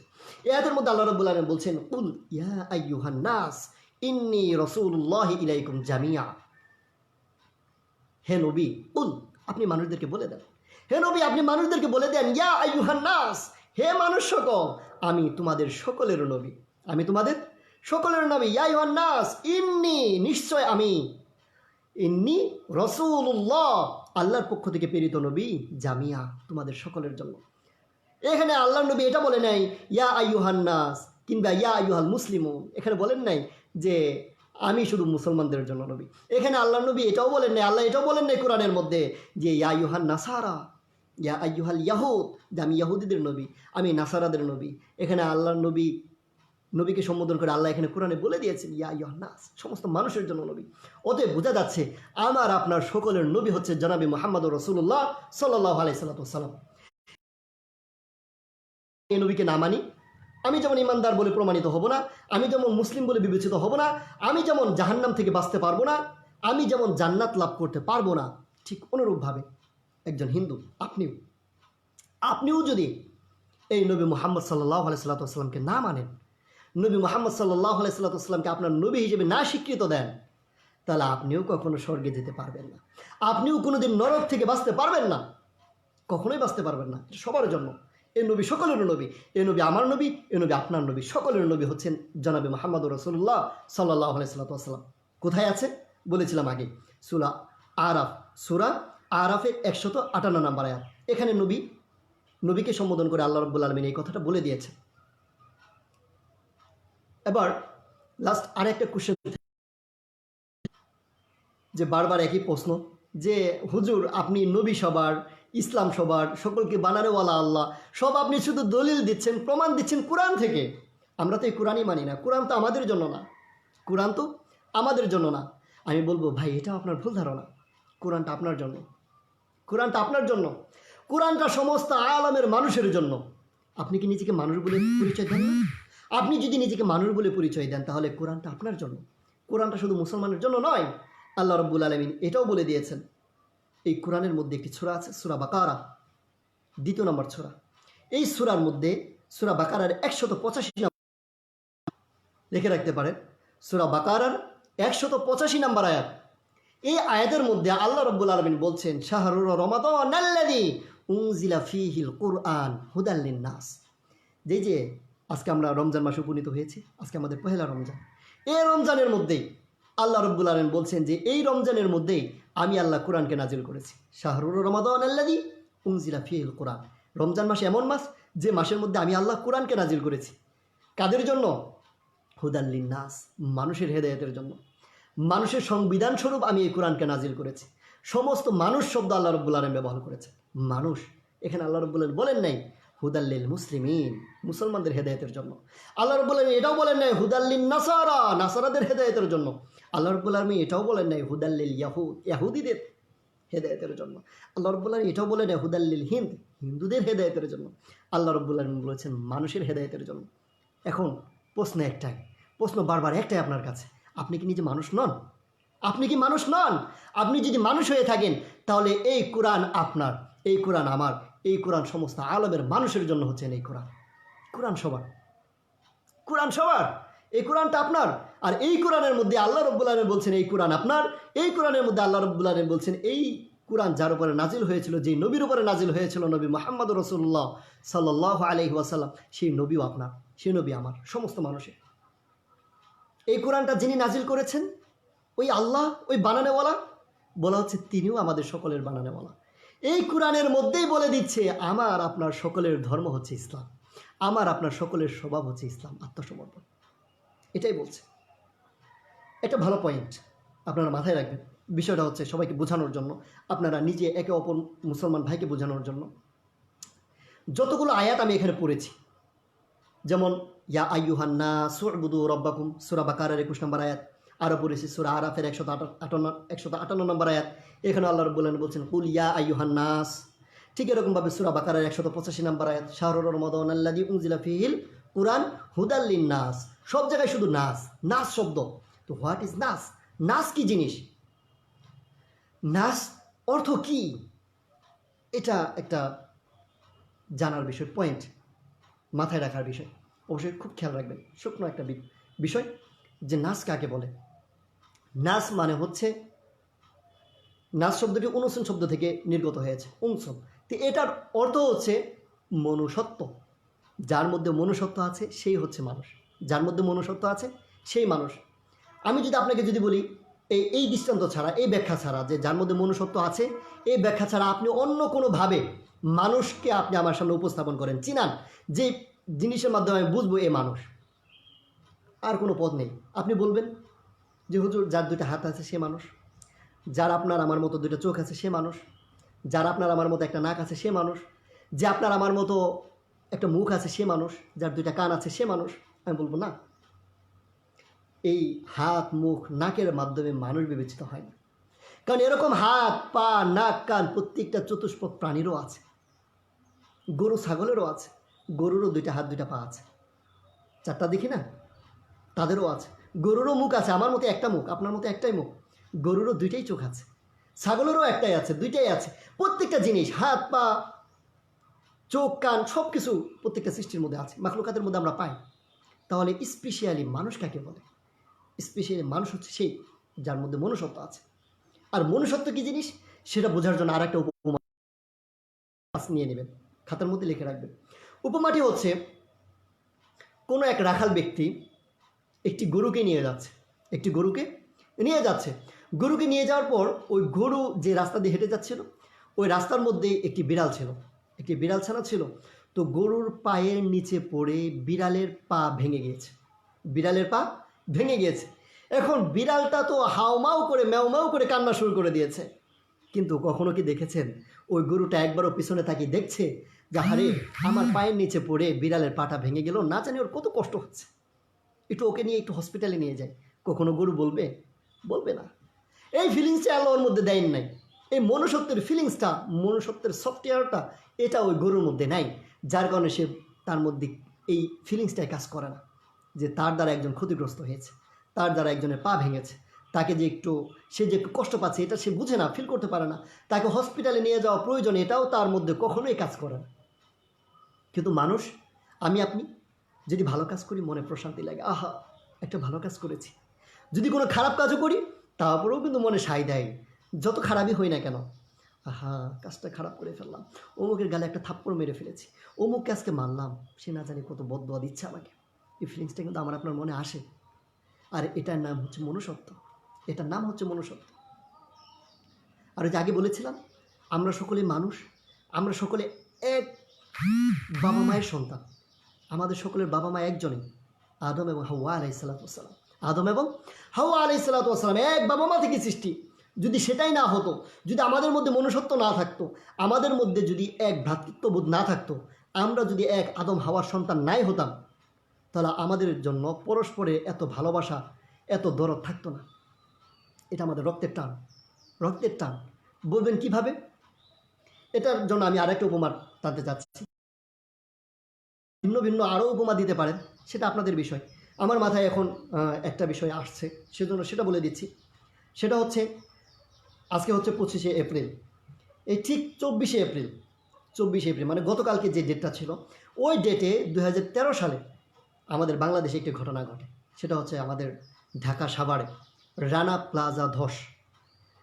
প্লাজা ধসে পড়ে এই 24শে এপ্রিল 2013 সালে।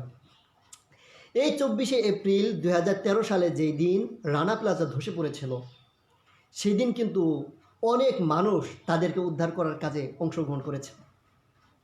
এখন আমার প্রশ্ন হচ্ছে, আপনারা কেউ কি নিজের বুকে হাত রেখে বলতে পারবেন যে যারা উদ্ধার কাজে গিয়েছিল তারা সকলেই মুসলমান ছিল?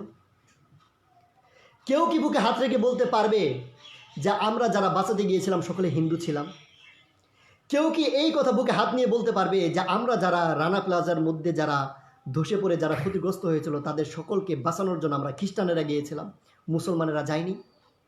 কেউ বলতে পারবে না, কেউ বলতে পারবে না। পক্ষান্তরে রানা প্লাজার ভিতরে যারা ওই বিধ্বস্ত নিচে ছিল, ভবনের নিচে যারা আক্রান্ত ছিল, ক্ষতিগ্রস্ত ছিল, আপনারা কি কেউ বলতে পারবে যে ওই ভবনের সকল মানুষই মুসলমান ছিল? ওই ভবনের সকল মানুষ হিন্দু ছিল? ওই ভবনের সকল মানুষ খ্রিস্টান ছিল? বলতে কি পারবেন? কখনোই পারবেন না। কারণ ওখানে জাতি বর্ণ নির্বিশেষে সকল ধর্মের মানুষই ছিল, হয়তোবা এমনকি এটাই হওয়ার সম্ভাবনা আছে। আর আমরা যারা বাঁচাতে গিয়েছিলাম, হিন্দু, খ্রিস্টান, বৌদ্ধ, মুসলমান সকলেই গিয়েছিলাম। সকলে কাঁধে কাঁধ রেখে একসাথে মানুষদের পাশে দাঁড়িয়েছি। তখন আমরা দেখিনি কে হিন্দু, কে মুসলমান, কে খ্রিস্টান, তখন বিবেচনা করিনি। তখন শুধু আমাদের মাথায় একটাই কাজ ছিল যে আমার ভাই। দুঃখিত, আবারও কল এসে কেটে গিয়েছিল। যাই হোক, যে বিষয়টা বলতে যাচ্ছিলাম, যে তখন আমাদের মাঝে কিন্তু একটা মনুষ্যত্বের কাজ করছিল, যে সেখানে আমার ভাই বিধ্বস্তের মধ্যে পড়েছে, আমার ভাই ক্ষতির মধ্যে পড়েছে, আমার নিজের বোন ক্ষতির মধ্যে আছে, তাকে বাঁচাতে হবে। সে হিন্দু, খ্রিস্টান, বৌদ্ধ এটা বিবেচনা করার টাইম আমাদের তখন ছিল না। আমরা যখন বাঁচাতে গিয়েছি কেউ জিজ্ঞাসা করি নেই ভাই তুমি কি হিন্দু না মুসলমান। মুসলমান হলে বাঁচালাম, হিন্দু হলে রেখে দিলাম। কিংবা কোনো হিন্দু এটা বলে নাই যে মুসলমান হলে রেখে দিলাম, হিন্দু হলে বাঁচালাম। কিন্তু কেউ করে নেই। কিন্তু আমরা সকলে একে অপরের পাশে দাঁড়িয়েছিলাম। আর এটাই প্রমাণ বহন করে আমাদের ভিতরের মনুষ্যত্ববোধের, এটাই প্রমাণ বহন করে আমাদের ভ্রাতৃত্ববোধের। আমরা সকলে এক বাবা মায়ের সন্তান, আমাদের সকলের রক্ত এক, সেটা হচ্ছে আদম এবং হাওয়া আলাইহিসসালামের রক্ত। আমরা সকলে এক জায়গা থেকে এসেছি। আমাদের পরস্পর একে বিপদে পড়লে মানুষ চুপ থাকতে পারে না। চোখের সামনে যদি কোনো ভাই রাস্তা পার হতে গিয়েছে, রোড অ্যাক্সিডেন্ট করে দিয়েছে, গাড়ি তাকে পিষে দিয়েছে, ছটপট করছে রাস্তার মধ্যে, একটু পানি পানি করছে বাঁচার জন্য, কি তখন কি আপনি বসে থাকবেন? বসে থাকতে পারবেন না। তখন এটাও ভাববেন না আরে ও যে অ্যাক্সিডেন্ট হয়েছে ছটপট করছে, একে মুসলমান না হিন্দু, আগে একটু দেখি, তারপরে তাকে আমি হসপিটালে নিয়ে যাব। মা, এটা না।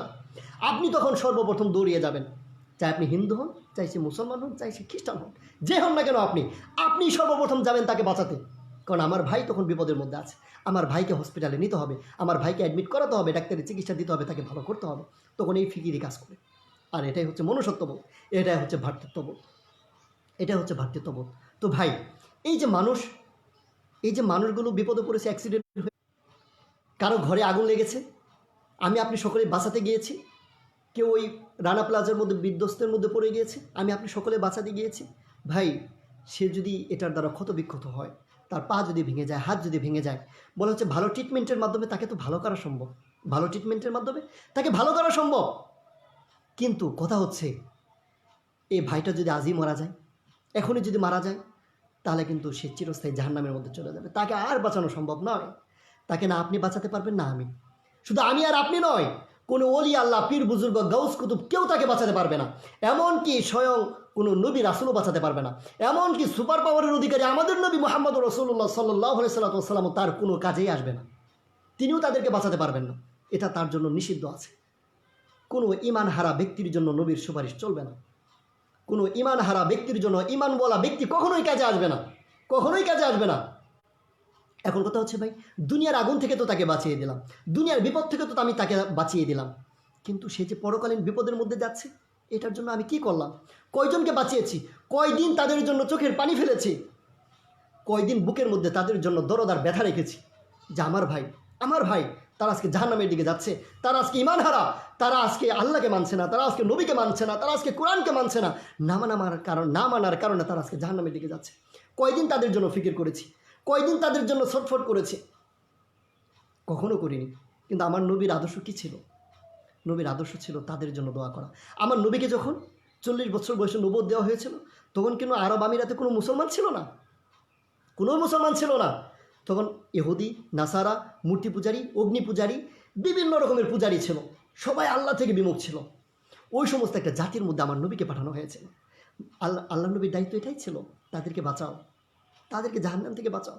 আমার নবী ওরকম একটা জাতির মধ্যে এসেছিলেন শুধু মানুষদেরকে জাহান্নাম থেকে বাঁচানোর জন্য, জাহান্নামমুখী মানুষদেরকে জান্নাতের পথে উঠিয়ে দেওয়ার জন্যই আমার নবীকে এই দুনিয়ার বুকে প্রেরণ করা হয়েছিল। আর সেই নবীর উম্মত আমরা, উম্মতে ইজাবত, সেই নবীর উম্মত আমরা।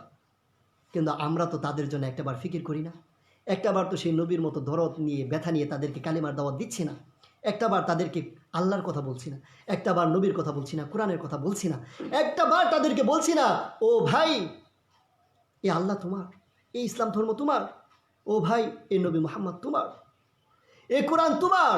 একসাথে চলি ফিরি, একসাথে স্কুল কলেজ ভার্সিটিতে পড়ি, একসাথে বিভিন্ন কোম্পানিতে চাকরি করি, নিজের কলিগ, নিজের সহপাঠীও হতে পারে, বিভিন্ন জন একসাথে বাজার সদাই করি, মার্কেট করি, সব কিছু করি, সব কিছু আমাদের একসাথে চলে। কিন্তু আমরা কখনোই তাদেরকে বললাম না ভাই তুমি যদি এই কালিমা না পড়ো, তুমি যদি আল্লাহকে আল্লাহ বলে না মানো, নবীকে নবী বলে না মানো, তাহলে তুমি কোনোদিনও জান্নাতে যেতে পারবা না, তোমাকে জাহান্নামের আগুনে পড়তে হবে। একটাবার তাদেরকে নিয়ে ভাবিনি, এমনকি তাদেরকে বলিও নি। অথচ কি ভাবাটা আমাদের দায়িত্ব ছিল কি না? ভাবাটা আমাদের দায়িত্ব ছিল, এই দায়িত্ব আমার আর আপনার ছিল। বলবেন কিভাবে? এটাও আল্লাহ রাব্বুল আলামিন কোরআনে বলে দিয়েছে। সূরা আলে ইমরানের 110 নম্বর আয়াতটা একটাবার খুলে দেখেন, এখানে আল্লাহ রাব্বুল আলামিন কী বলতে চাচ্ছে। আল্লাহ রাব্বুল আলামিন এখানে বলেছেন কুনতুম খায়রা উম্মাহ, তোমরা হচ্ছে শ্রেষ্ঠ জাতি, শ্রেষ্ঠ জাতি, উখরিজাত লিন্নাস, তোমাদেরকে বের করা হয়েছে লিন্নাস, মানুষের কল্যাণের জন্য। অর্থাৎ উম্মতে ইজাবত, উম্মতে দাওয়াতের কল্যাণকামী হবে। অর্থাৎ ইমানওয়ালা মানুষগুলো ইমান হারা মানুষের কল্যাণকামী হবে, তাদের জন্য তাদেরকে বানানো হয়েছে। তা'মুরুনা বিল মা'রুফ ওয়া তানহাউনা আনিল মুনকার, তোমরা সৎ কাজের আদেশ করবে, অসৎ কাজ থেকে মানুষদেরকে নিষেধ করবে। এটাই হচ্ছে কোরআনের এই আয়াতের ভাষ্য। আরও দেখেন এখানে যে আল্লাহ রাব্বুল আলামিন বলছেন উখরিজাত, তোমাদেরকে বের করা হয়েছে। তোমাদেরকে যদি বের করা হয়ে থাকে, আমরা বের কিভাবে করি বলেন তো? কখনো ফলের দোকানে গিয়েছেন? অনেকেই, সবাই গিয়েছেন, ফল কিনেছেন। ফলের দোকানদার কিন্তু আমার জন্য আপনার জন্য 1 কেজি 2 কেজি আপেল নিয়ে বসে না, মালটা নিয়ে বসে না, কমলা নিয়ে বসে না, এক মনকে মন ফল নিয়ে বসে। তো সেখান থেকে আমি আপনি 1 কেজি 2 কেজি আপেল নেই, তাই না? তা আপেল যখন নেই, তখন কি ওখানে দেখে দেখে যে আপেলটার মধ্যে স্পট আছে, যে আপেলটা ফাটা, যে আপেলটা একটু পচে গিয়েছে, দেখে দেখে ওই আপেলগুলো কি নেই আমরা কখনোই নেই না। আমরা কোন আপেলগুলো সিলেক্ট করি? বলা হচ্ছে ওই 1 মণ আপেলের মধ্যে থেকে আমরা ওই আপেলটাকে সিলেক্ট করি যেটা একদম নিখুঁত, যেটা একদম পিওর, যেটা একদম তরুতাজা, যেটার মধ্যে কোনো স্পট নেই, যেটা ফাটেনি, যেটা গলেনি, যেটা তুলতুলে নয়, একদম সেই আপেলটাকে আমরা বাছাই করে ওই 1 মণ আপেল থেকে 1 কেজি আপেল আমি করে বাড়ির জন্য নিয়ে আসি। এটা হচ্ছে বের করে নিয়ে আসলাম, 1 মণ আপেল থেকে 1 কেজি আপেলকে বের করে নিলাম। ঠিক এরকমভাবে আল্লাহ রাব্বুল আলামিন সমস্ত মানব জাতির মধ্যে থেকে, সমস্ত মানব জাতির সকল নবীর উম্মতদের মধ্যে থেকে আমাদেরকে উম্মতে মুহাম্মাদিকে স্পেশালি বের করেছে মানুষের কল্যাণ করার জন্য, নিজের জন্য নয়। এ মানুষের জীবন, আমার জীবন, আপনার জীবন শুধু নিজের জন্য নয়, এই মানুষের জীবন হচ্ছে অপরের জন্য ভাবার জন্য, অপরের জন্য ভাবার জন্য, অপরকে কীভাবে জাহান্নাম থেকে বাঁচানো যায় এই ফিকির করার জন্য। আল্লাহ রাব্বুল আলামিন বলছেন তা'মুরুনা বিল মা'রুফ ওয়া তানহাউনা আনিল মুনকার, তোমরা সৎ কাজের আদেশ করবে, অসৎ কাজ থেকে নিষেধ করবে, তাহলে তোমরা খয়রা উম্মাত হতে পারবে। এখন যদি কথা হলো কেউ যদি সৎ কাজের আদেশ না করে, অসৎ কাজ থেকে নিষেধ না করে, তাহলে কি সে খয়রা উম্মাহ হতে পারবে? শ্রেষ্ঠ জাতি হতে পারবে? একটাবার নিজেকে প্রশ্ন করে দেখুন, কখনোই হতে পারবে না। একটাবার নিজেকে প্রশ্ন করে দেখুন, কখনোই হতে পারবে না। কারণ আমাদের মাথার উপরে কিন্তু লাইট এবং ফ্যান জ্বলে, লাইট আমাদেরকে আলো দেয়, ফ্যান আমাদেরকে বাতাস দেয়। লাইটকে বানানো হয়েছে আলো দেওয়ার জন্য, ফ্যানকে বানানো হয়েছে হাওয়া দেওয়ার জন্য, বাতাস দেওয়ার জন্য। এখন যদি লাইট তার আলো দেওয়া বন্ধ করে দেয়, সাথে সাথে ফিউজ হয়ে যায়, তখন কী করবেন? তাকে কি মাথার উপরে রাখবেন? কখনোই রাখবেন না। সে আলো দেওয়া বন্ধ করে দেওয়ার সাথে সাথে তার জায়গা হবে ডাস্টবিন। বাড়ির যেখানে ময়লা আবর্জনা পড়ে সেখানে সেটাকে ফেলে দেবে। ঠিক এরকমভাবে আমরা হচ্ছে খয়র উম্মাহ, আমাদের কাজ হচ্ছে দুইটা, আমরা মানুষদেরকে সৎ কাজের আদেশ করব, অসৎ কাজ থেকে নিষেধ করব। এই কাজ যদি না করি তাহলে আমরা কিন্তু শ্রেষ্ঠত্বের কাতারে থাকতে পারবো না, শ্রেষ্ঠত্বের কাতারে থাকতে পারবো না। আলোচনা শেষ করে দিচ্ছি, লং টাইম আলোচনা হয়ে যাচ্ছে। জানি না আপনারা এই উদ্ধৃতিগুলো, কোটেশনগুলো, আয়াত নাম্বারগুলো টুকে রেখেছেন কিনা। ফাইনালি আমি আরেকবার বলে দিয়ে যাব, আরেকটা বিষয় বলে দিয়ে যাচ্ছি। সেটা হচ্ছে যে তা'মুরুনা বিল মারুফ তানহাউনা আনিল মুনকার কি, দুনিয়াতে সবচেয়ে বড় সৎ কাজ কি আর দুনিয়াতে সবচেয়ে অসৎ কাজ কোনটি, এটা বোঝার জন্য আমি এক সাহাবীর বাণী নিয়ে আসতেছি আপনাদের সামনে। সাহাবী হচ্ছেন প্রখ্যাত সাহাবী আবুল আলিয়া রাদিয়াল্লাহু তাআলা আনহু। এনার একটি হাদিস, ইনি বলেছেন আন আবিল আলিয়া রাদিয়াল্লাহু তাআলা আনহু قال কুল্লু মা যাকারাহুল্লাহু ফিল কুরআন আল আমর বিল মারুফ ওয়ান নাহি আনিল মুনকার ফাল মুরাদু বিল আমর বিল মারুফ আই দুআউম মিনাশ শিরকি ইলাল ইসলাম ওয়ান নাহি আন ইবাদাতিল আওসানি ওয়াশ শায়াতিন। এখানে উনি বলছেন যে কোরআনের যত জায়গায় আমল বিল মারুফ আর নাহি আনিল মুনকারের কথা বলা আছে, সেটার দ্বারা উদ্দেশ্য হচ্ছে দুইটা। এক, সৎ কাজের আদেশ দ্বারা উদ্দেশ্য হচ্ছে আই দুআউম মিনাশ শিরকি ইলাল ইসলাম, শিরিক থেকে মানুষদেরকে ইসলামের দিকে ডাকা। অর্থাৎ যে সমস্ত মানুষগুলো আল্লাহ ভোলা মানুষদেরকে আল্লাহর সাথে সম্পর্ক করে দেওয়া, নবী ভোলা মানুষদেরকে নবীর সাথে সম্পর্ক করে দেওয়া, যারা আল্লাহকে মানে না, যারা নবীকে মানে না, যারা কোরআনকে মানে না, তাদেরকে আল্লাহর সাথে সম্পর্ক করে দেওয়া, এটা হচ্ছে সৎ কাজ। যে সমস্ত মানুষগুলো জাহান্নামের দিকে চলে যাচ্ছে, ঝাঁপিয়ে পড়ছে, ওই সমস্ত মানুষগুলোকে জাহান্নাম থেকে পথে উঠিয়ে দেওয়া, এটা হচ্ছে দুনিয়ার মধ্যে সবচেয়ে বড় সৎ কাজ। আপনি আমাকে লক্ষ টাকা দিতে পারেন, কোটি টাকা দিতে পারেন, আমি ঘর বাড়ি টাকা পয়সা করে মোজ মাস্তি করে সব উড়িয়ে দেবো, এটা আমার জন্য কল্যাণ বয়ে আনতে পারে না। কিন্তু আমি যদি আপনাকে চিরস্থায়ী জাহান্নাম থেকে বাঁচাতে পারি, আমি যদি কাউকে চিরস্থায়ী জাহান্নাম থেকে বাঁচাতে পারি, তাহলে মনে করতে হবে আমি তার জন্য দুনিয়ার মধ্যে সবচেয়ে বড় কল্যাণকর কাজটি করেছি, সবচেয়ে বড় কল্যাণকর কাজটি করেছি। আর এটাই হচ্ছে অমুসলিমদেরকে ইসলামের দিকে ডাকা, অর্থাৎ ইমান হারা মানুষদেরকে ইমানের দাওয়াত দেওয়া, কালিমা হারা মানুষদেরকে কালিমার দাওয়াত দেওয়া দুনিয়ার মধ্যে সবচেয়ে বড় সৎ কাজ, সবচেয়ে বড় সৎ কাজ। আর অসৎ কাজ কোনটি? আই আন্নাহি আন ইবাদাতিল আওসানি ওয়া শায়াতিন, যারা মূর্তি পূজা এবং শয়তানের পূজা করে তাদেরকে নিষেধ করা। তা আমাদের চোখের সামনে আমাদের হিন্দু, খ্রিস্টান, বৌদ্ধ ভাইগুলো না বুঝে না শুনে একটা তারা ভুল পথের দিকে আগিয়ে গিয়ে তারা আজকে মূর্তি পূজা করছে। তো তাদেরকে বুঝিয়ে শুনিয়ে আল্লাহর ইবাদতের মধ্যে ডাকা, এটা হচ্ছে অসৎ কাজ থেকে নিষেধ করা, এটাই হচ্ছে অসৎ কাজ থেকে নিষেধ করা। এখন কথা হচ্ছে ভাই, সর্বশেষ আলোচনা এখানে শেষ করে দিচ্ছি। একটাবার নিজেকে প্রশ্ন করে দেখুন, এখনও কোরআন এটা আমাকে আপনাকে দায়িত্ব দিয়ে দিয়েছেন, তা'মুরুনা বিল মারুফ তানহাউনা আনিল মুনকারের দায়িত্ব আমাকে আপনাকে কোরআন দিয়েছে, রসুলও দিয়েছেন। বাল্লিগু আন্নি ওয়ালাউ আয়া, একটি আয়াত হলো অপরজনকে পৌঁছিয়ে দাও। আমি আপনি জানি, কিন্তু আজকে কিন্তু জানলাম, আজকে কিন্তু ধরা পড়ে গিয়েছি। এতদিন জানি নাই সেটা বাদ দিয়ে দিলাম, কিন্তু আজকে কিন্তু জেনেছি কোরআনটা সবার, নবী সবার, আল্লাহ সবার, ধর্ম একটাই, ইসলাম ধর্ম সবার। এখন যে এই কথাগুলো জেনেছি, এই কথাগুলো কিন্তু অপরজনকে জানাতে হবে। যদি না জানাই তাহলে রসুলের একটা হাদিস আমরা জেনে রাখি, মান কাতামা ইলমান ইয়ালামুহু মুলজামান বিলিজামিন মিন্না, যে ব্যক্তি একটি এলেমকে গোপন করলো, যে এলেমটা আল্লাহ রাব্বুল আলামিন তাকে জানিয়েছেন, তাহলে সে কিয়ামতের দিন আগুনের লাগাম পরিহিত অবস্থায় কিয়ামতের দিন উঠবে। ঘোড়ার মধ্যে লাগাম দেখেছেন, গরুর মধ্যে লাগাম পরা অবস্থায় দেখেছেন, মানুষের লাগাম পরা দেখেননি, আর দড়ির লাগাম দেখেছেন, আগুনের লাগাম দেখেননি। এত ভয়ঙ্কর অবস্থা হবে তার। এই জন্য ভাই, নিজেকে ওই পরিস্থিতি থেকে বাঁচানোর জন্য, আসামির কাঠগড়ায় যাতে করে দাঁড়াতে না হয়, নিজের দায়িত্বকে বুঝুন। নিজের দায়িত্ব যেটা মুসলিমদেরকে ইসলামের দিকে ডাকা, এটা আপনার আমার দায়িত্ব। এই দায়িত্ব থেকে বুঝে নিয়ে মানুষদেরকে, অমুসলিমদেরকে ইসলামের দাওয়াত দিন। এটাই আপনাদের কাছে আমার উদারত আহ্বান। সবাই যে যেখানেই থাকি না কেন, যে লেভেলে থাকি না কেন, ব্যবসা বাণিজ্য করি, আমার আশপাশে ব্যবসায়ীদেরকে দাওয়াত দিই। সেখানেও হিন্দু খ্রিস্টান পাবেন, আমি স্কুল কলেজ ভার্সিটিতে পড়ি, সেখানেও পাবেন, সেখানেও অভাব নেই, সেখানেও অমুসলিমদের অভাব নেই। আপনি সেখানেই মানুষদেরকে ইসলামের দিকে ডাকেন, কালিমার দাওয়াত দেন। ইনশাল্লাহ আল্লাহ রাব্বুল আলামিনের ওই যে সূরা আলে ইমরানের 110 নম্বর আয়াত অনুযায়ী আপনি শ্রেষ্ঠ উম্মত হতে পারবেন, আপনি শ্রেষ্ঠ উম্মত হতে পারবেন। তো এই বলে আমি আজকের আলোচনা এখানে শেষ করে দিচ্ছি। আর অনেক লং টাইম নিয়েছি, 1 ঘন্টা সময় হয়ে গেছে। এখানে আমাদের নির্ধারণ করা ছিল যে 1 ঘন্টা সময়ের মধ্যে আবার এক্সট্রা 15 মিনিট সময় থাকবে শুধু আপনাদের কোশ্চেন করার জন্য। কারো যদি এই আলোচনার মধ্যে থেকে কোনো কোশ্চেন থেকে থাকে, তাহলে সেই কোশ্চেনগুলো করতে পারেন ইনশাআল্লাহ। আমি ইনশাআল্লাহ সেগুলো চেষ্টা করব, যদি পারি অনলাইনে নতুন করে পোস্ট করে দেওয়ার জন্য, আর যদি পারি সরাসরি লাইভে উত্তর দেওয়ার জন্য। আপনাদের যদি কারো কোনো প্রশ্ন থাকে তাহলে অবশ্যই করতে পারেন। একজন প্রশ্ন করেছেন যে যে হাদিসের সর্বশেষ যে হাদিসটা আমি বর্ণনা করেছি সে হাদিসের রাবির নামটা কি? রাবির নামটা হচ্ছে আবুল আলিয়া রাদিয়াল্লাহু তাআলা আনহু। আবুল আলিয়া রাদিয়াল্লাহু তাআলা আনহু। এই হাদিসটাও সহিহ হাদিস। এই হাদিসটা আপনারা নিতে পারেন। এই রাবির নাম হচ্ছে এটা। আর কি কারো কোনো প্রশ্ন আছে কিনা তাহলে আমরা বলতে পারি।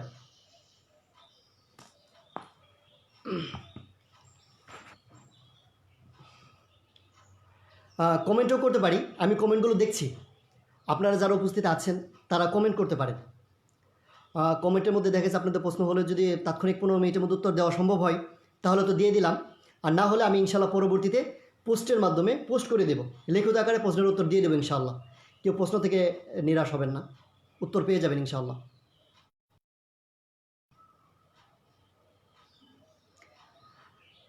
কেউ আছেন কি? জহিরুল ইসলাম সাদি ভাই, আপনি আমার লাইভে আছেন আমি দেখছি। কি কোনো পরামর্শ, কোনো দিক নির্দেশনা বা কোনো প্রশ্ন থাকলে করতে পারেন। এখনও 12টা বাজতে 2 মিনিট সময় বাকি আছে, আমাদের ক্লাস ছিল 1 ঘন্টার। ও আরেকটি বিষয় আপনাদেরকে এ ফাঁকে জানিয়ে দিই, প্রশ্ন যেহেতু আসছে না, ইসলামের দাওয়াত দেওয়ার ক্ষেত্রে কি বিষয়গুলো জানা দরকার? হ্যাঁ, ইসলামের দাওয়াত দেওয়ার জন্য অবশ্যই ইসলাম সম্পর্কে আমাকে সম্যক ধারণা রাখতে হবে। কারণ আল্লাহ রাব্বুল আলামিন কোরআনের মধ্যে ঘোষণা করে দিয়েছেন, উদউ ইলা সাবিলি রাব্বিকা বিল হিকমা ওয়াল মাউইজাতিল হাসানা ওয়া জাদিলহুম বিল্লাতি আহসান। আল্লাহ রাব্বুল আলামিন বলছেন তুমি মানুষদেরকে ডাকো, উদউ ইলা সাবি, আল্লাহর দিকে ডাকবে কিভাবে? হিকমতের সাথে। তো হিকমতটা হচ্ছে জ্ঞান। তো এই জ্ঞান যদি আমার না থাকে, প্রশিক্ষণ যদি আমার না থাকে, তাহলে আমি তাদেরকে কীভাবে ডাকবো? তাদেরকে আমি ডাকতে যাই তাহলে তারা বিভিন্ন প্রশ্ন করবে, প্রশ্নকে আমরা আটকে যাব, বিভিন্ন তর্ক বিতর্কে জড়িয়ে যাব, তখন ফিতনা ফাসাদ হয়ে যাওয়ার সম্ভাবনা আছে। এই জন্য আমাদেরকে এই সম্পর্কে পরিপূর্ণ অবগত ওয়াকেফাল থাকতে হবে, তাহলেই সম্ভব এই দাওয়াতি কাজ করা। যেমন আমরা দীর্ঘদিন 3 বছর 4 বছর যাবৎ ফিল্ড ওয়ার্কের দাওয়াতি কাজ করছি, এখানে আলহামদুলিল্লাহ আমাদের কোনো সমস্যা হচ্ছে না, আমরা এইভাবেই দাওয়াতি কাজ করে যেতে পারছি। আর এটা যদি জানা না থাকে তাহলে আমরা বিভিন্ন জায়গায় দেখছি যে কী হয়, বিভিন্ন সমস্যার সম্মুখীন হয়। এক ভাই প্রশ্ন করেছেন কোর্সটি কতদিন হবে? হ্যাঁ, কোর্সটি হবে 20 দিন, 1 রমজান থেকে 20 রমজান পর্যন্ত কোর্সটি হবে। একজন প্রশ্ন করেছেন ভাই আপনার এই আলোচনাগুলো কি কোনো বইয়ে পাওয়া যাবে কিনা? হ্যাঁ, অবশ্যই। আমাদের হজরত যে আছেন মুফতি জুবাইর আহমদ সাহেব হুজুর দামাত বারকাতুহুম, আল্লাহ রাব্বুল আলামিন হজরতকে নেক হায়াত দান করুক, ওনার রচিত বইও আছে এই ব্যাপারে। আপনারা চাইলে বইগুলো সংগ্রহ করার জন্য ইসলামী দাওয়া ইনস্টিটিউট, মান্ডা, ঢাকা, এই পরিস্থিতিতে অনলাইনেও যোগাযোগ করতে পারেন, সরাসরি আমাদের সাথেও যোগাযোগ করতে পারেন ইনশাআল্লাহ। কী বিষয়?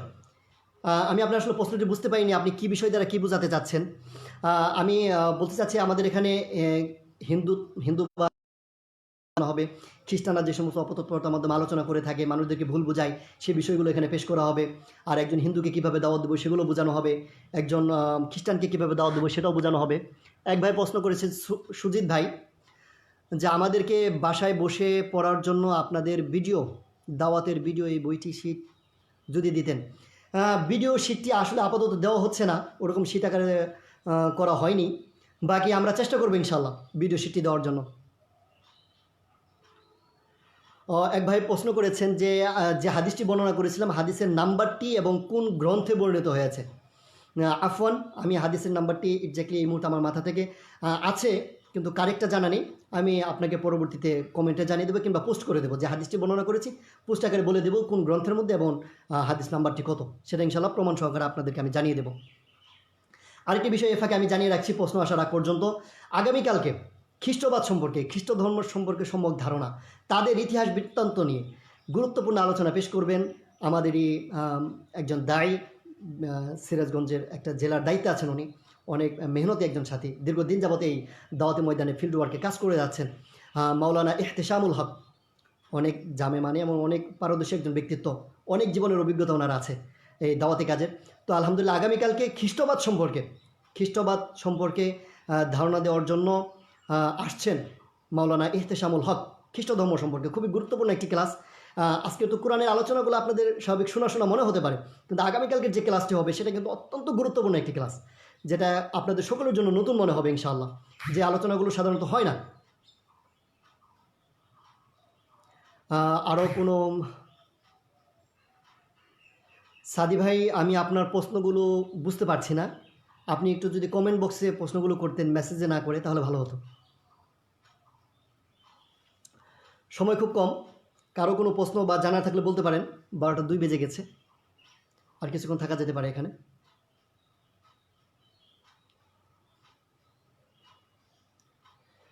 সবচেয়ে বড় কথা এটাই ভাই, আমাদেরকে অমুসলিমদেরকে নিজের ভাই মনে করতে হবে, নিজের ভাই মনে করতে হবে।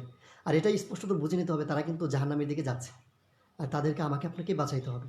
নবী রাসূল আসবেন না কিন্তু, এই দায়িত্ব আমার আর আপনার, এই দায়িত্ব আমার আর আপনার।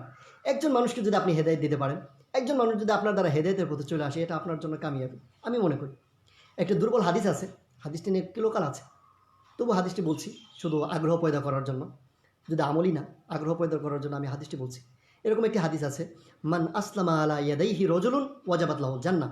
কোনো একটি ব্যক্তির হাতে যদি একজন ব্যক্তি হেদায়েতের পথে চলে আসে, ইসলামের ছায়াতলে চলে আসে, তাহলে তার জন্য জান্নাত ওয়াজিব হয়ে যায়, অর্থাৎ তার জন্য জান্নাতে যাওয়াটা সহজ হয়ে যায়।